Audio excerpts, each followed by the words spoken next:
A woman identified only as Jane Doe sued Baylor University yesterday, bringing the total to 7 women now who have filed suit, claiming to have been raped at Baylor by former football players and ignored by a university when they needed their help the most.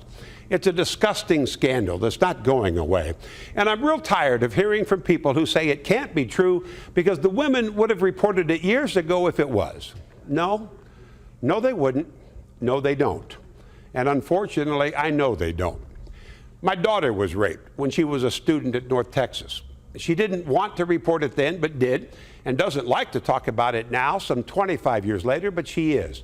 Because she wants people to know how horribly she was treated.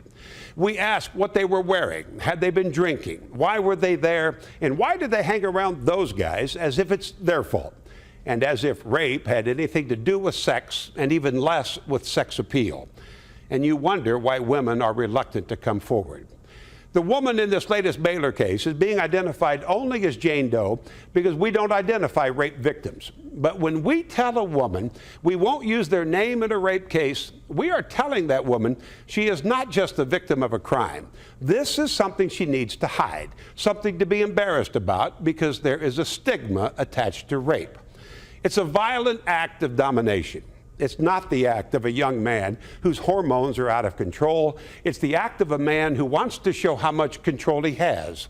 And while we in the media identify every victim of every crime, we don't identify rape victims. I think we're sending the wrong message. A subtle message maybe, but a message this is a crime they need to hide.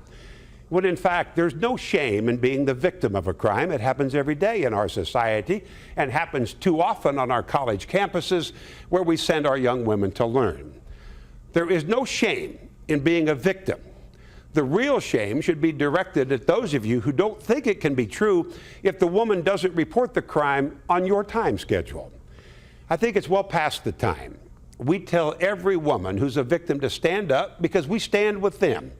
They don't have to hide any longer. They don't have to be afraid anymore. And they have nothing to be ashamed about anymore either.